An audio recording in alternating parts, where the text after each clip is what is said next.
Halo, perkenalkan nama saya Namira Widana Ginting dari program Studi Agribisnis kelas A dengan Asbing Kak Riza, kelompok 3. Di sini saya akan melaksanakan praktikum acara 4, yaitu macam bahan pakan dan dasar pemberian pakan.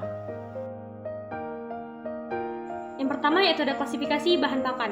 Klasifikasi ini terbagi menjadi 8. Yang pertama yaitu adalah hijauan kering dan jerami, yaitu hijauan yang sengaja dikeringkan atau yang bisa disebut dengan hay. Hay memiliki kadar air sebesar 20-30%. Contohnya yaitu hay daun jagung, hay rumput gajah, dan lainnya.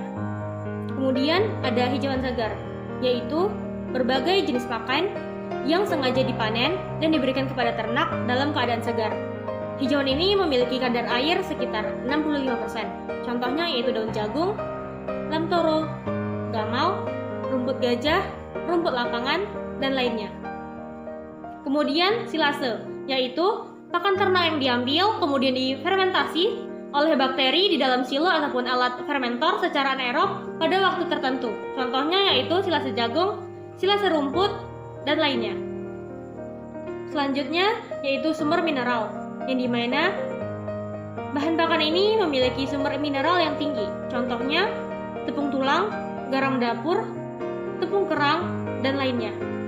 Selanjutnya sumber protein, yaitu yang dimana bahan pakan ini memiliki kandungan protein 20% atau lebih.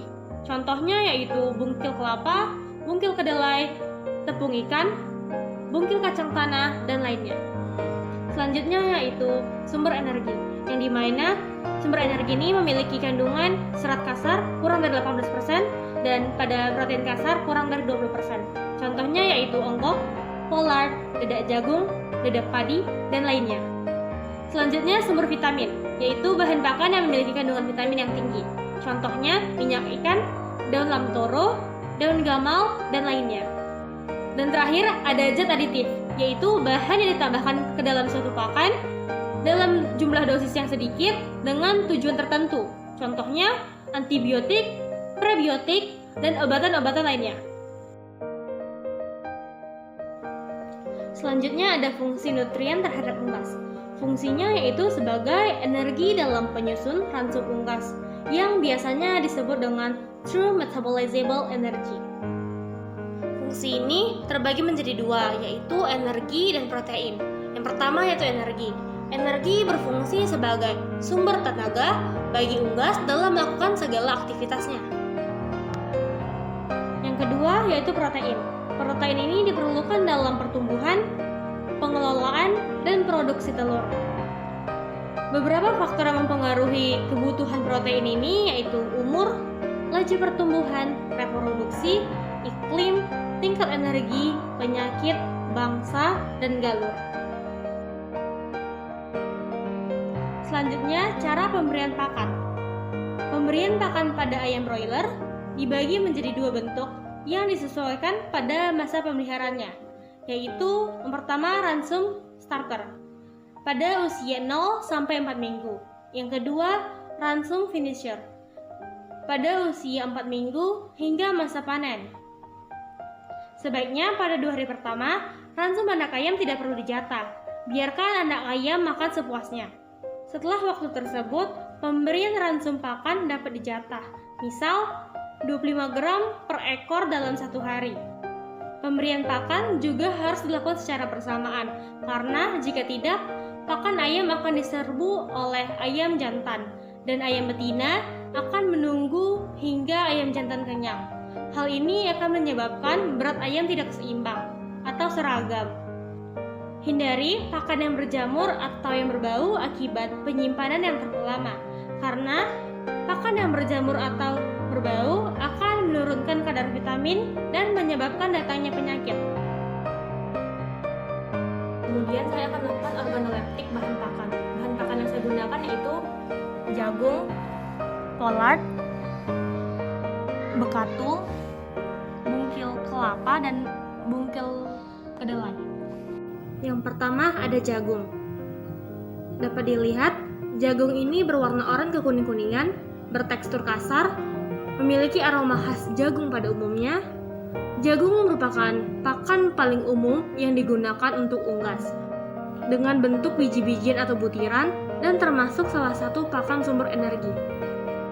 Yang kedua yaitu pollard. Dapat dilihat, pollard berwarna coklat muda dengan tekstur halus dan berbau apek. Pollard merupakan hasil samping penggilingan sehingga berbentuk tepung dan termasuk pakan sumber energi. Kekurangan dari pollard ini yaitu mengandung serat kasar yang cukup tinggi, sehingga penggunaannya sangat terbatas. Yang ketiga yaitu bekatul. Dapat dilihat, bekatul berwarna putih kekuningan, bertekstur halus, dan beraroma apek. Bekatul memiliki serat yang tinggi, juga senyawa asam fitrat yang dapat mengikat mineral dan protein, sehingga sulit untuk dicerna oleh enzim pencernaan. Yang keempat yaitu bungkil kelapa. Dapat kita lihat, bungkil kelapa berwarna coklat kehitaman dengan tekstur kasar dan memiliki aroma yang mudah tengik. Bungkil kelapa merupakan salah satu bahan pakan hasil samping dari pengolahan minyak kelapa yang berbentuk serpihan.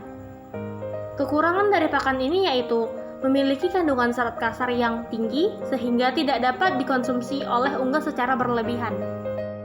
Dan yang terakhir ada bungkil kedelai.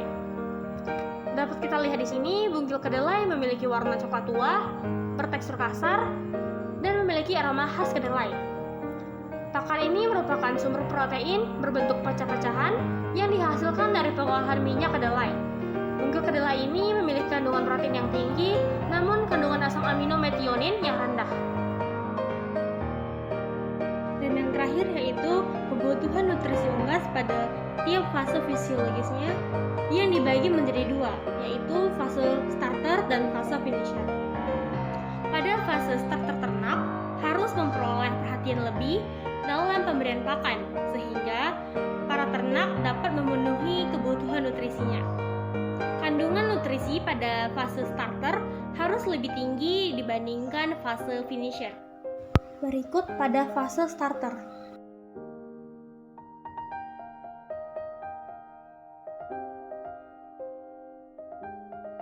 Dan berikut pada fase finisher.